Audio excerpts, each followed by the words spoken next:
You're gonna moan, groan, and lament and jump up and down on the spot like a kangaroo, act a fool, only for him to literally side schmuck you next time he sees you on some. So are you done huffing and puffing and blowing the house down like the big bad wolf? And now how about we just move on from where it is that we last left off? He's going to very arrogantly look at you on some, you tried to escalate me and nothing came. So if you want to keep your own cool and your own peace, this man that thinks that he's MC Hammer and he's too legit to quit and can't nobody touch him, let him go. Because if you don't, you're gonna be the one with pie on your face. Okay, I moved over to my Android device to record from. As you can see, the quality has transformed slightly. It's changed. The iPhone I share, the battery died at like record speeds, even though I was charging it while recording. It didn't matter, like the battery was just dying on me. So we're gonna finish this on the iPhone. Sorry, not on the iPhone, but on the other Android. I tested the other Android yesterday and I didn't like the delay that came from it, but it is what it is. It's more reliable. It'll stay alive for longer. I'm sorry. Yeah, so you see, that's why, like, yeah, like this is what issue that, like, yeah, these are the issues. I get what it gets in. Anyway, whatever. Let me just leave it like that. But what gives the color quality is just going to be staved, but it's alright.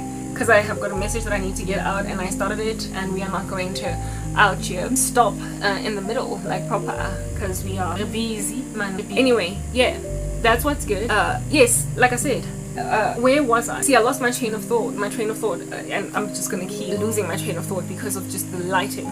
But if I'm like, don't move too much, my lighting should be maintained, but unfortunately for me, sorry about that, unfortunately for me, I struggle to not move and gesture. But yeah, we'll keep it basic, but at least the one on the animation stays the same. This one is just, it's temperamental, but whatever. Yeah, feletse guy. How in the world could I make feletse guy? You see, I lost my train of thought, and I have to remind myself of that train of thought by basically even going into the last clip that I was recording, because now I got distracted by this change that I had to make. Like, what in the world? Got distracted. Like, I proper got distracted. Oh yeah, I was telling you the story of this guy at MTN. Sorry, I was literally listening to the last video that I did, this small little clip. I lost my train of thought. Anyway, look, I'm gonna keep myself here front and center so that I don't lose anything. We'll see. Oh goodness, like why? What can I do to like lock in? Like, I should be able to just lock in instead of like getting that as an issue. Like, what in the world? Am I really gonna be going through this like throughout the video? Is this what we're doing? Well, let me just make the glare crazy ridiculous that way, then in that way nothing of lighting is gonna fall off no matter what I do, no matter how ahead I come, no matter how ahead I go. Even if the glare in the background is tacky, the color is nasty, I'll just color correct like proper. I'll just color correct later. Like, it's just not worth it to be fighting with lighting so much. And there we go, it went dark again, despite me just like crazy lighting it up again. Let me just not move. Let me not gesture. Let me just keep myself in one frame. And not move. Like proper. Get up this statue and gotta get a kiddies game. I can't save it. Oh, why is this my life? Why can't it be just like this phone? Hey?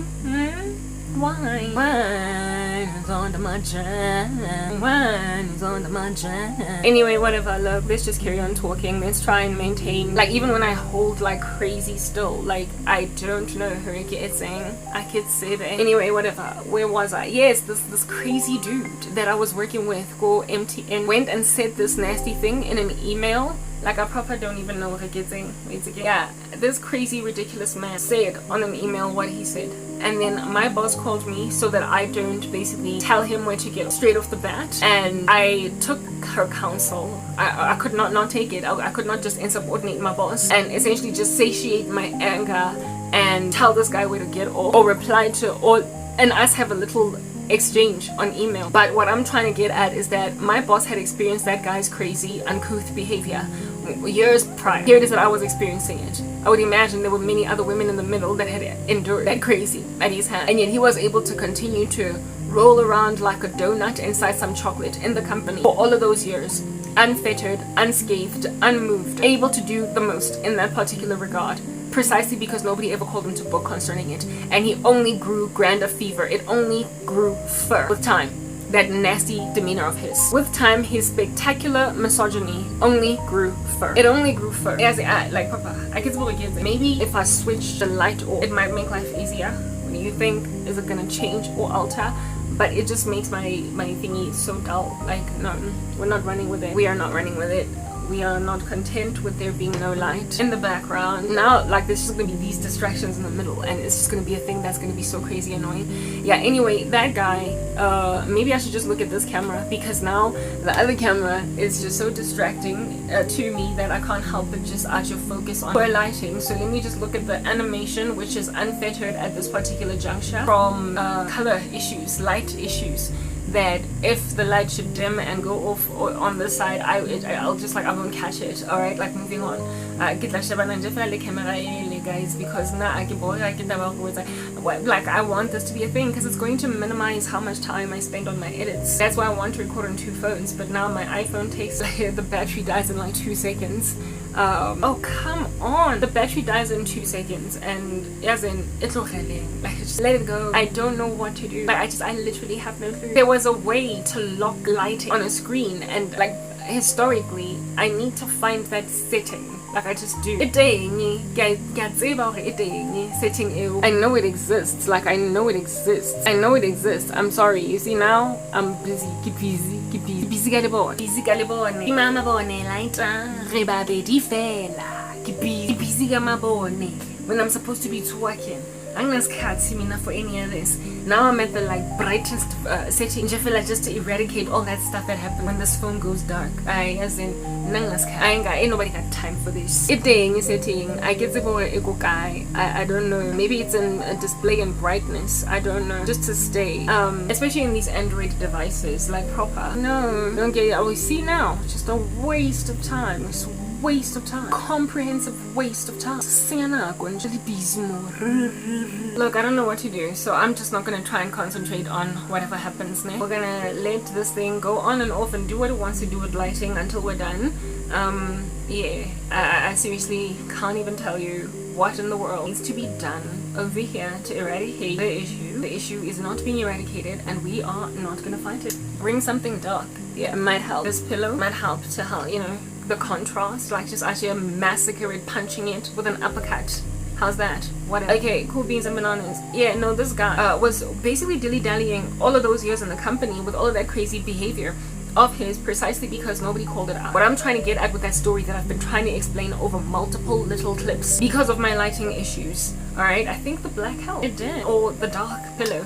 Anyway, whatever. Yeah, all of those, like, crazy experiences of my person. Let me see if I can't find yet another fluff ball to actually bring more grays into the room. Anyway, whatever. Yeah, that whole situation, that guy, that crazy guy that never over years essentially changed his behavior against women, the reason why he was maintained in that crazy, and the reason why he only grew fur on that crazy, was because nobody called him out for it. Nobody disciplined, nobody rebuked him. I bet you know where I'm going with this. Let me tell you where I'm going, just in case you're unaware. Yeah, your president, your Cyril Ramaphosa, your ANC, the leadership of this crazy country, are like that crazy misogynistic, chauvinistic lompot finally on a stove, out here causing oil to jump up and down on the spot, because I'm frying penny, and the people in his life are that oil. Jump, say how high, that's him.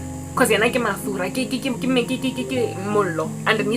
he makes people jump. Yeah. When a person is made to get away with clear murder, like obvious murder, like it's in your face that this person is wrong, they don't change. They don't see it fit to do anything different. There's no improvement that they imagine they are in dire need of, because to them, if it ain't broken, don't try to fix it. It is the very stuff that brews and stews arrogance. And so the person in the eventual time becomes insufferable. In the long run, the people like those, the individual in question that everybody's just tolerating the nonsense of, they become insufferable. And the ANC has become insufferable. Leadership in this country has become insufferable, especially black leadership. It's become insufferable because it's like that chauvinist. It's like that crazy dude. It's become insufferable to deal all that manner of nasty disregard of what the Lord would have a person do. Comprehensive disregard of what the company will have a person do, depending on where it is that their influence is being expanded. When they have no regard for fellow people, and when they've got a megalomaniacal right next to delusion of grandeur,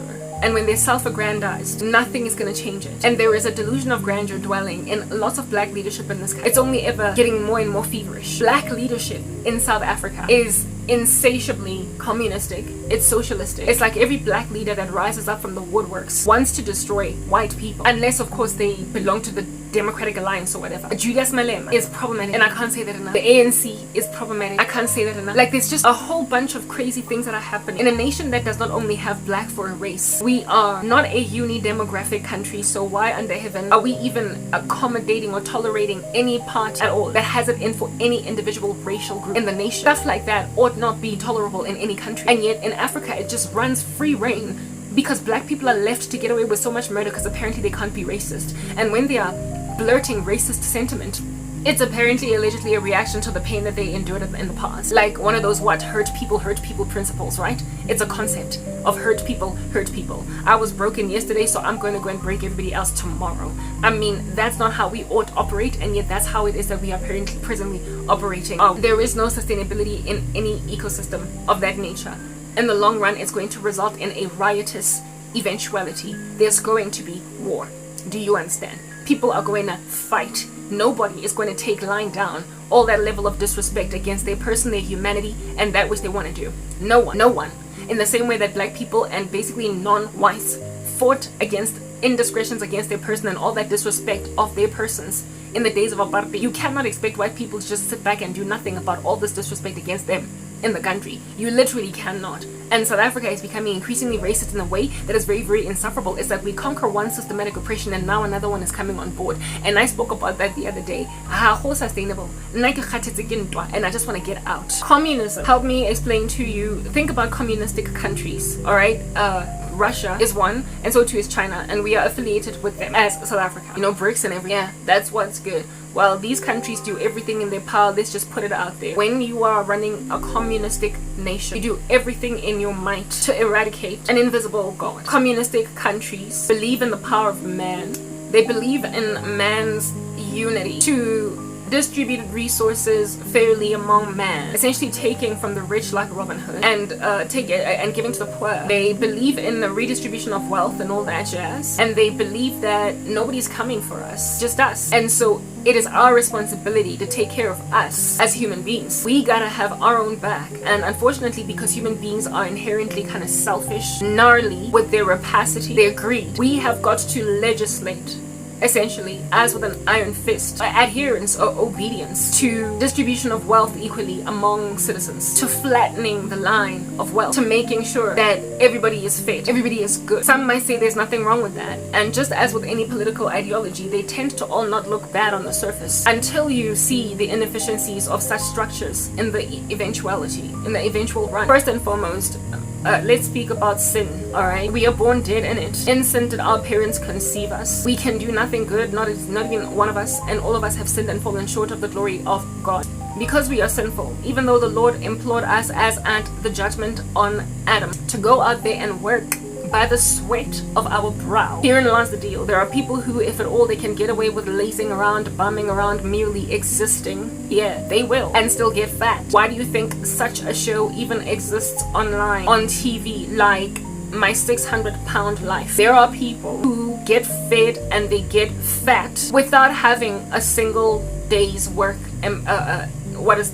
contributed to the ecosystem. There are people that are what we call free riders, freeloaders. They just leech of everybody else. They rely on the generosity of everybody else, the altruism of everybody else. Communism is healthy, I suppose, in a country that's got hardworking men and hardworking women that all are basically putting their own little 2 cents worth into the coffers that everybody might eat, so that when these hardworking men get tired and rickety with arthritic bones in the end of their lives, and as geriatrics unable therefore to run anymore, the youth will then subsidize them like an insurance policy. Any actuary would be like, oh, what a perfect insurance model, I would love to underwrite that. But that is a world that is in a vacuum, and given that we're not living in a vacuum and that things are rarely ever equal, bottom line is there will always be inefficiencies in South Africa. Marxism or communism is okay in a utopian world where everybody is pulling their weight, if everybody wakes up in the morning and does the time, communism is perfect, because it then will cater to the needs of the sick when they get sick. It'll cater to the needs of the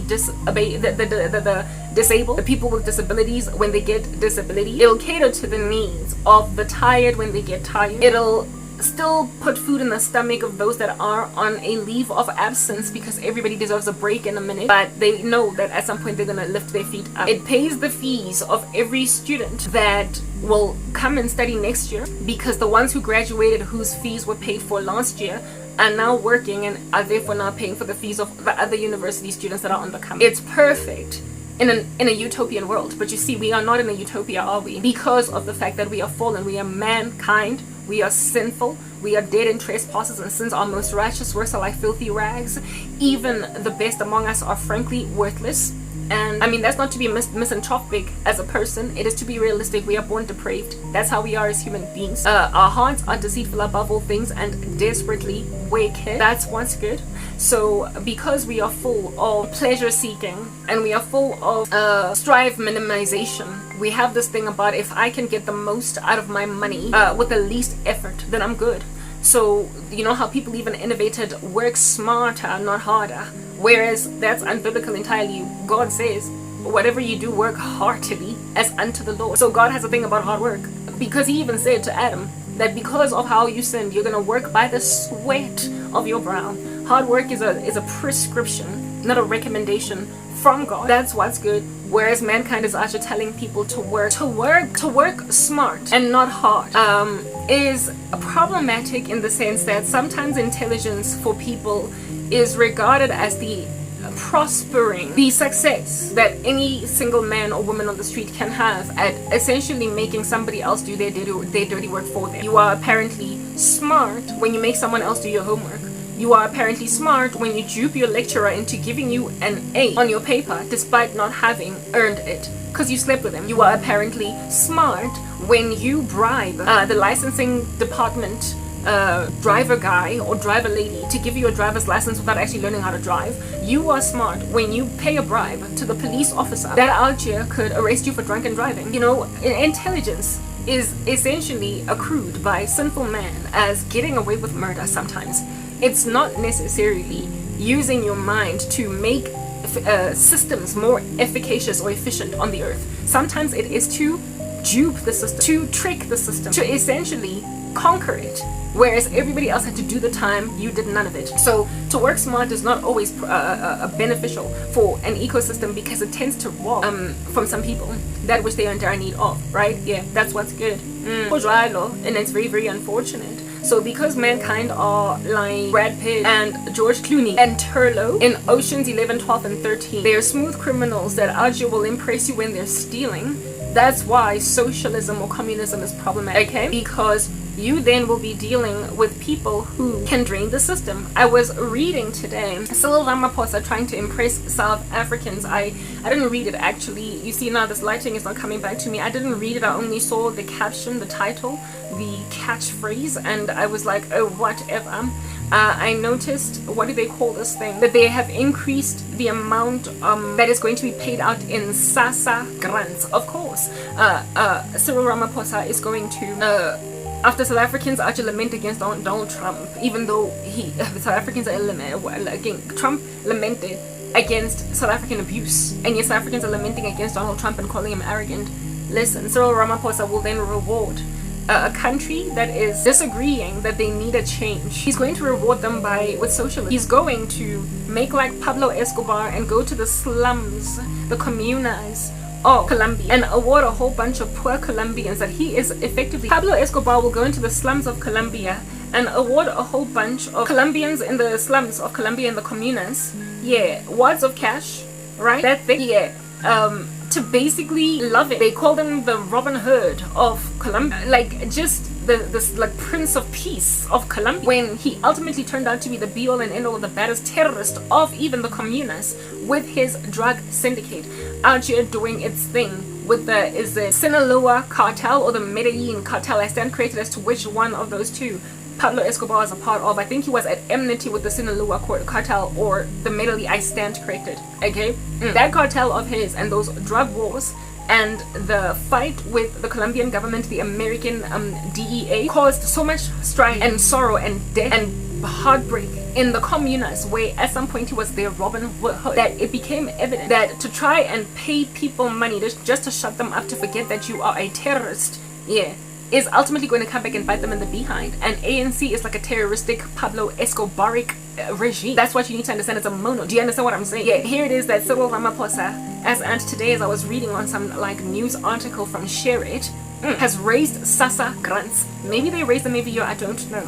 But a welfare system, while I'm all for some kind of a welfare system in every country, because there are people who literally cannot do anything for themselves, and we can't live them out on a limb. Okay? Yeah, we can't live them out on a limb. What I am against is paying the way of perfectly strong men and perfectly strong women who could, if they really just put their minds and their hands to it, get something done in these streets. I'm against that. I'm all for helping pensioners along, but I'm also all for empowering people to make sure that they have saved up for their own pension once they get there. And this black economic empowerment, right next to black sabotage, has ascertained that black people get old and retire without being able to pay for their own way. And so for those reasons, they now have to rely on SASSA grants and whatnot. When they get to a certain age, they have to rely on a state stipend because they were not able to work.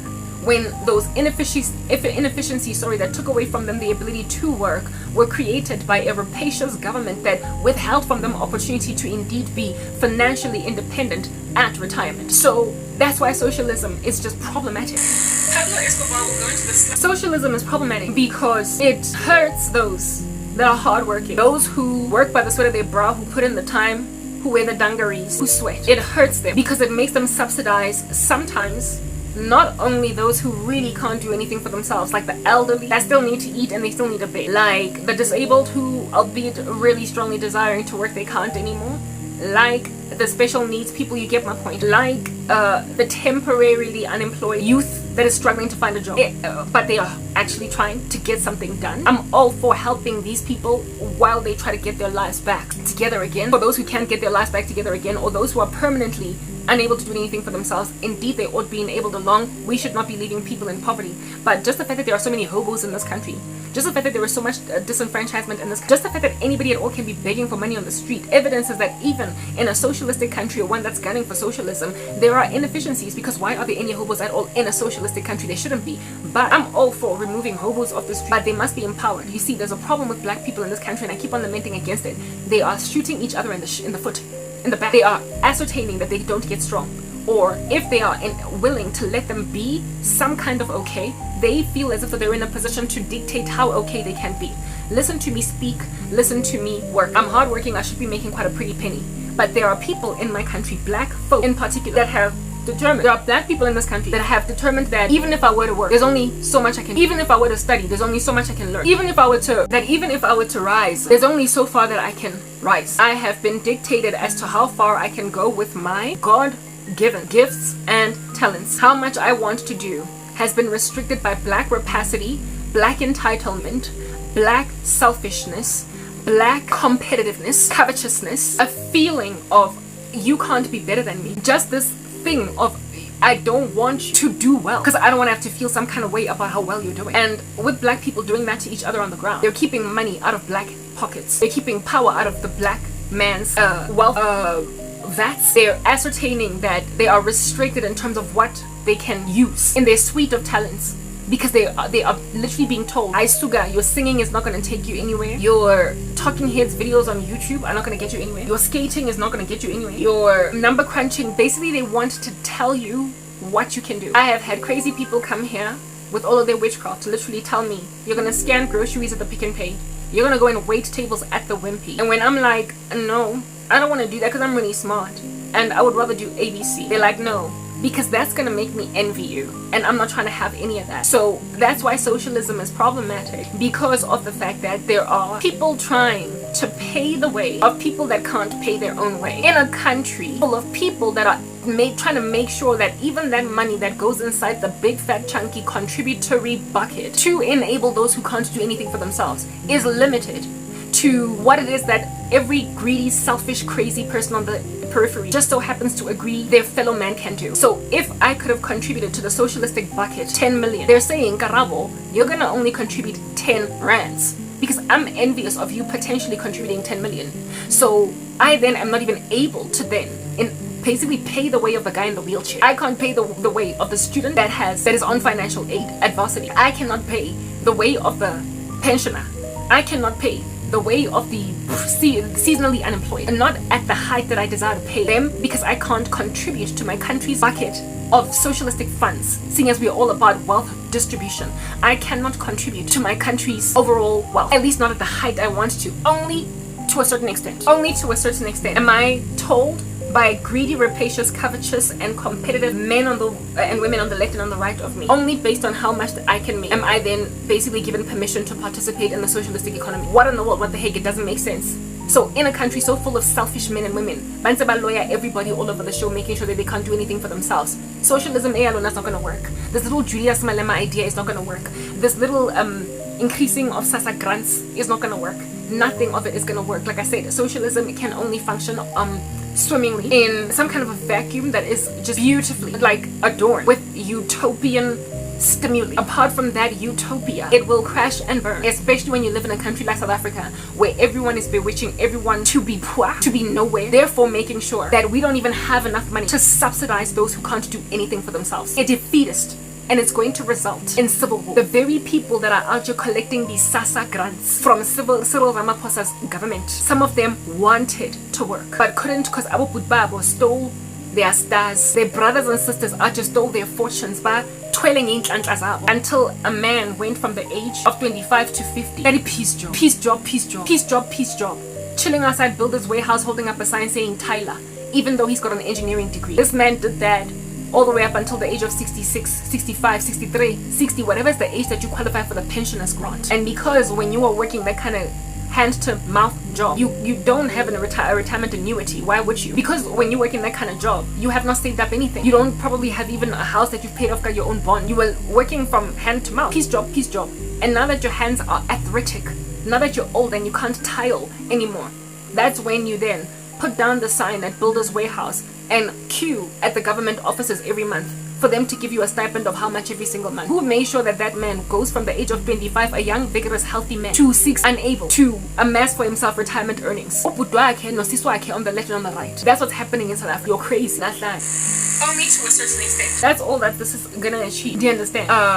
I was forcibly retired at the age of 30. I was 29 going on 30 that year. And it's now 10 years later, 2025. Going on 11 years. 2024 was an exact round 10 years. This year it's going to be 11 years of unemployment. I was a young professional in corporate South Africa who had in my job both a pension and a provident fund. As at the age of 31, I intended to take out a retirement annuity with likely Liberty Life so as to add over and above my cost to company paying pension and provident fund. I wanted to supplement my retirement with investments, with either RAs, retirement annuities that I would take out with like Old Mutual or Liberty Life or whatever, right next to just some other investments to make sure that my income is supplemented. After all, I did study wealth management, and so I was not about to let myself go that way. I was not about to get to the age of 65, 66 being forced in the country to retire and not have enough money and need to work just to maintain my life at that age. You understand what I'm saying? Yeah, that's what's good. I had those plans, and I was going to start at the age of 31 to invest in my retirement. I would have started earlier, but I was busy fixing some things in my life. But then before I could even commence that journey, I lost everything. I lost my career, everything. So people having kept me out of employment for a whole decade and counting, you've now wasted 10 years of premiums into an RA, 10 years of premiums into an investment portfolio of sorts with an insurance company. You have wasted 10 years of business building potential that I might not even need the RA because I would become a millionaire or whatever thanks to businesses. You've wasted 10 years of contributing to a pension or a provident or both fund in the company where I work for as a permanent employee. You've wasted 10 years of that, and now I am 40. I am 40 years old, 40 of which is 20 meager years away from, let's say 25 meager years away from the age of forced retirement in this country. So now I've been literally short-circuited from contributing by 10 years and so far counting, because it's highly unlikely that I'm going to get a job tomorrow, to contribute to pension. A woman that at some point was completely able to have her own back, take care of herself, in retirement, and so not be a burden to the state. You disenfranchised her, ripped her out of a career, and made sure that she is now facing the prospect of being grateful that Cyril Ramaphosa increased a SASSA grant or a pensioner's grant. You have made sure that a woman that would have not needed government aid, government assistance, may potentially need it in 25 years. That's what you've done to me. You have grabbed a perfectly viable economic citizen of South Africa and say to her, or of her, honeybee, sister girl, sugar baby, you're gonna have to be one of those people queuing outside of some stupid government office to collect a stipend of 2,000 rand, 2,500 rands every month, just to make sure that you can at least get bread, because you are no longer gonna have any strength at all to do anything. South Africans, you did that. So Jakahayo Cyril Ramaphosa, right, out here priding himself after you lament against Donald Trump on Twitter and you trend him priding himself in all of your concerted support of him, in spite of all that money that he has that is in excess of anything that you could ever have, in the couch go Pala farm that he got away with, never got impeached, nobody inquired beyond it further proper. It's like he was pardoned. He was like Joe Biden with a laptop, not Hunter Biden with a laptop in America. Nobody aja be taking this thing to court, finishing it off, because he's sitting president and so he gets away with murder. That's what's good. Whole bunch of corruption going on in your government, and you are watching it sitting down. And that man with all that money in the couch, you are now celebrating him, literally giving him a round of applause for increasing how much you get every month on a SASSA grant, whatever it might be for. That's what's good. Yeah. While disregarding the fact that South Africans are deliberately disempowering fellow South Africans with this level of sabotage. Y'all know how my life ended, right? Y'all know how my career ended. Y'all know that I was sabotaged, completely innocent, and 10 years down the line I still have no employment. I am still en route collecting a SASSA grant when I would have been among the contributors to this communistic country of those that don't have any pension money. I would have been a taxpayer that is paying for those grants, but now I am going to be a recipient. So how is this communism going to work exactly when the nation does not have any interest in empowering itself? How? Now please, somebody explain. I need somebody to give me an explanation right now, because there is none that I can find. You've made a prospect for welfare in this country when I was supposed to be independent in my own person. Yes. You made sure. But you see, men and women who run these socialistic regimes need to make you forget that they're actually ruining your life by increasing little grants. Because the sad and disquieting thing about South Africa is that it's a poor country, and most of its people are living below the breadline, and so most of its people really need those SASSA grants. And so therefore, when the SASSA grant is being increased in how much it is that is being given every month, it awards favor to politicians that are keeping people poor. Because when you are Pablo Escobar in the Comuna of Colombia, giving poverty-stricken Colombians with no jobs wads of cash, you are making them feel as if though you're their big daddy, aren't you? You are keeping poor people poor, and then afterwards you rock up and give them $100. They will, of course, next year vote for you, because who else is gonna give me $100? The year thereafter they're gonna vote for you, because who else is gonna give me $100? 10 years later they're gonna vote for you, because who else is gonna give me $300? Because there's been an increase. 20 years later they're gonna keep voting for you, because who else is gonna give me $500? Because like I say, there's been an increase. Only this guy, without waking up to realize that because of this man, I wasn't able to make my own money. Many of the people in South Africa, it's not that they're not hardworking, it's not that they don't want to push their weight. It's that they're being sabotaged to work such lowly jobs that they cannot make enough money. When you withhold opportunity from your fellow man to become as strong as they could potentially become, you make sure that your country can never become as wealthy as it could potentially become. There aren't enough educated people in the country because people don't want to study. There aren't enough educated people in the country because people are keeping them from the insides of higher learning institutions, or they're being made to disregard degrees. Entire BCom graduates from university out here. Cars, what is this? Navigating cars out of parking bays. Teachers navigating cars out of parking bays. That's what's happening in South Africa. So what is the point of me spending 30,000 rands per annum on an engineering degree if I'm going to navigate cars out of a parking bay? Because at the end of the day I gotta eat bread. At the end of the day I gotta, that level of sabotage on the ground is doing that to people. And so, if I did not have a family, my mom, that essentially has kept me living some kind of a middle class lifestyle, albeit being crazy poor, I kid you not, albeit being as intelligent, as gifted as I am, I would be waiting tables at the Wimpy. I would be pushing paper, go Builders Warehouse. Hey, a whole intellectual would have been waiting tables. Going. And me refusing to do that menial work is not the tantamount of me not wanting to work by the sweat of my brow. It is me realizing what I can do, and therefore how much I can contribute to my country, and me saying to my countrymen, you're the reason why I cannot make money in where it is that I want to make money, because you, with your covetousness, your competitiveness, and your rapacity, refuse that there should be more than 5 people in the room that are out here breaking the R1 million mark per annum. You refuse that anybody should earn a healthy salary other than just 10 people in the room. That's the black community. Lahan, you want to be the only ones in your families doing well. You want to be the only ones among your group of friends that are thriving. You want to be. And so because you are insistent on it, your little socialistic regime is going to keep the country with a violently skewed income distribution curve that politicians like Julius Malema will keep on saying, see this curve. This is what we need to fix. And then your crazy president out just saying, this is why we must take away the land of white people. They're going to look at the wealth where it is concentrated, and they're going to insist on ripping it from people who have worked for it in order to give it to everybody that is having a hard time rising, without looking inside, without looking in the mirror as black people in this country, and realize that you have kept black people poor, and now you want to go and grab everybody's land. You have kept black people poor, black people, and now you have made black people be like mina ngikhathele ukusebenza kanzima kanje na every day ngiyatsoga ka 5 and I come back home at 7 at night, exhausted out of my mind, holding in my hand 350 rands. I mean, do you know that a contractor in project management last time when I was employed would lament for being underpaid if they were offered 350 rand an hour to fulfill the duties on a particular project? As at the time when I was employed, and that was 10-11 years ago, intermediate project managers could quote 700 to 750 bucks an hour on a contract in order for them to basically fulfill their duties in that particular workout. Intermediate.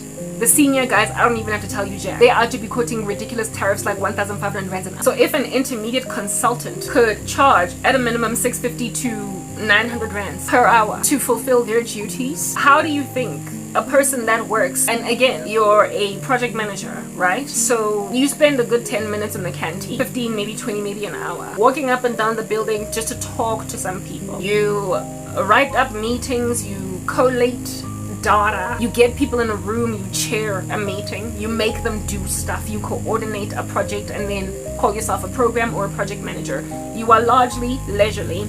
Half the time you are twirling on a chair on a phone as you are speaking to people to do stuff that needs to be done, and then you quote the 750 rands an hour. And then a person comes back home with 350 rands a day that took a lunch for 15 to 20 minutes, and the whole time they were knocking wood, the whole time they were knocking tiles, the whole time they were sigadi tiles, the whole time they were in the blazing sun. Like the other day I made a joke speaking about it. Where have you ever seen a yellow bone construction worker? You don't see them because they're always in the sun, just like Adam, working by the sweat of their brow. They put in so much time and so much hard labor, do you understand, for crazy pennies. Domestic workers out here ironing shirts and crazy little pillowcases for 5 hours, and they go home got 300 rand. Whereas when at 300 rand, you lament when you don't get it in an hour, the hour of which you actually spent on lunch, because it was a luncheon meet. It was a lunch meet. You were out here eating a salad when you were talking about this project. That is what it is. That is the leisure of some of the jobs that you have. And you are trying to get people like Karabo who are able to do those kinds of consulting jobs. And so therefore also quote you a good cool 1,200 rands per hour for what I have to offer. Yeah, that's what's good. You want me to go in Yolanda after working a full day at Wimpy waiting tables? Kilolata 500 randa, and it is from largely tips, and the 150 bucks is what I got for the day.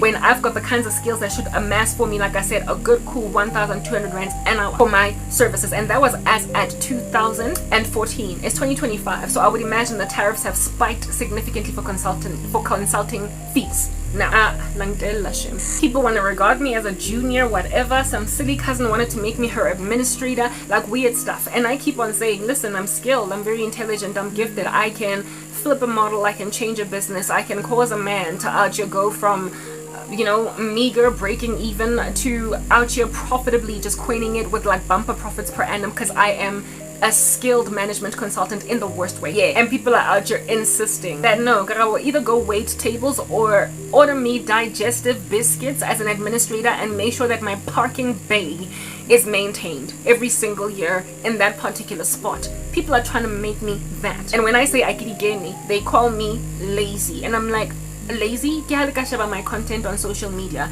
Listen to me speak. Gaze at my talking head videos. Look at the amount of time that I put in to do my edits. I don't twiddle my fingers all day long. I'm always editing. I'm always working. If I'm not recording, I'm editing. Do you understand what I'm saying? Yeah. That is the nature of umsebenzi, but I have not been able to monetize it, right? I haven't been able to liquidate it, and that is apparently what it is that makes me lazy. Okay, that's what makes me lazy. Except just like those people out here chilling outside of the builder's warehouse about to tile all day for just a meager 1,200 rands per day. Yeah, just like those tilers, Bago Builder's Warehouse, I am putting in a whole bunch of time for negligible pay. Whole bunch of time for literally nothing in my pocket.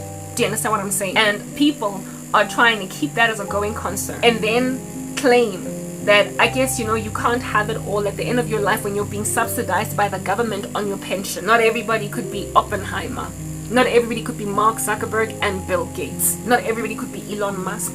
Not everybody could be a tech pioneer. Not everybody could be an entrepreneur that's out here killing. You win some, you lose some, get life. Mara, at least at least you're not emaciated. At least you're not anorexic. At least, Karabo, you've got this, that, and the other. When I started recording here, I spoke about how it is that, please, like, don't come patronize me. I could was some random dude that insists on paying my way. Because while I am all happy to be a housewife, and while I am all happy to be a stay-at-home mom, like all that stuff that comes with taking care of the matters of your own household, I am not happy to be that for a man that insists that I be that. A man that refuses that I should use my skills and my talents. A man that is so misogynistic that he wants to take care of my every need, because that is his way of basically lording it over me with an iron fist. That if I have any kind of financial strength and power, he would feel like he is at a loss of power above me. I can't be that man. The issue here is not so much in me not wanting, like, feministically just not wanting to be a housewife. The issue is in not wanting to be the housewife, stay-at-home mom bride of a man that insists that be a thing. It has to be my choice. I was happy to do it once upon a time, to literally leave my whole career just to be a mom and a wife. But now I am so scared because I have got a whole bunch of socialistic mindseted men who want me to be a bum, sit around and ignore my gifts and my talents in order that they might pay my way, subsidize everything of my person, essentially like a little Julius Malema for a husband. I couldn't, because even in my previous willingness to be a stay-at-home mom, it was always within the context of, albeit being out of corporate South Africa and taking care of the affairs of my household, I am still doing something yana for myself on the side. There will always be some kind of a side hustle, like something that however only requires 2 hours of my day, 3 hours of my day. Like, I was never gonna stop writing. I was never gonna stop creating, innovating, like knitting, like cute little things, like just my creativity. I was always going to try and monetize it. I wanted a pastry channel, for instance, where I was going to bake like all these wonderful treats that I would be cooking at home and also baking for my husband and children. I wanted to convert that into a channel on YouTube to basically show people how to make little trinkets, little cute things, little cookies. Yeah, that was what I wanted to do. So I was never ever going to be a woman that makes nothing at all, not even a single cent for herself. I was just going to be largely at home, always able to attend children's matches at school and all that jazz. But when it comes to making an income every single month, there would be something visibly there for me to make. I was never ever going to completely rely on a man, because I was never ever going to let myself ignore my gifts and my talents in the sight of God, because that's problematic. So there was always going to be a way of me making money, albeit not being from a typical way of making money. But the kinds of men that want me right now,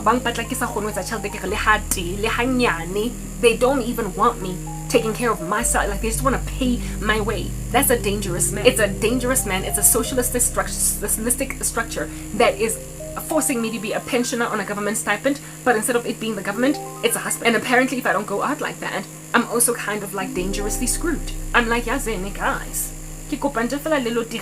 breathe your last. At this particular juncture, well, gaze upon the story in 2025 now, men in South Africa have become, in Africa, but I will speak for South Africa right now, they've become this dangerous conglomerate of polygamistic and misogynistic miscreants that are disempowering women so they can be their like sack of potatoes or whatever. They are disempowering women so that women can need. And in a country like that, where there's not only an issue of disempowering black people at all, because we are also competitive and people are so busy bewitching each other that they can't let people be okay. There's that as a concerted issue against the black community at large. We are defeatist against each other. We are shooting ourselves in the foot. Then over and above it being a whole demographic problem, there's now a gender issue within the demographic, in that there is a GBV problem, where it is that men want to keep women poor. So black people in total are being kept poor, and black women are being insisted upon by some kind of strange narrative in the country as well to be poor, while black leadership is insisting on a communistic ideal. How is that not something that an international superpower must necessarily lament against? You are literally trying to take old white money because you have withheld making new black money for yourselves out of nothing but covetousness, envy, jealousy, all that jazz. And then you insist upon being Robin Hood, the government, steal from the rich and give to the poor. Are you for real? I gotta leave, right? You need to understand I need to go. Like, as in, my bags, they're packed. I got skills, I got talents, I'm gifted. I should be quoting you a cool 3,000 rands an hour for anything I say, and yet I'm making no money at all. There are people who insist that I go out here, scan groceries at the Pick and Pay. Listen, I'm going to be asking somebody to just scan my groceries because I've bought them. That's how far all that scanning is going to go where I'm concerned yet. There are people that are of the imagination that I'm going to be behind the point of sales machine out here going do. This is your slip, ma'am. Do you want the plastic? Kunabantu abangexpect ukuthi mina ngiyobuza abantu ukuthi bafuna amaplastiki. It's never gonna happen. Alright? It's never gonna happen. And that does not make me lazy. It makes me determined to do with my gifts and my talents what the Lord will have me do. I'm not lazy. I'm not gathering dust. I'm not sitting around out here not trying to contribute to the economy. I am being blocked. There are barriers to entry into the economy of South Africa that are making it impossible for me to do that which I deserve to do and want to do. You see, the issue with the socialistic regime is in that there are sometimes people who don't even have the gumption or the gung-ho, do you understand, to do anything.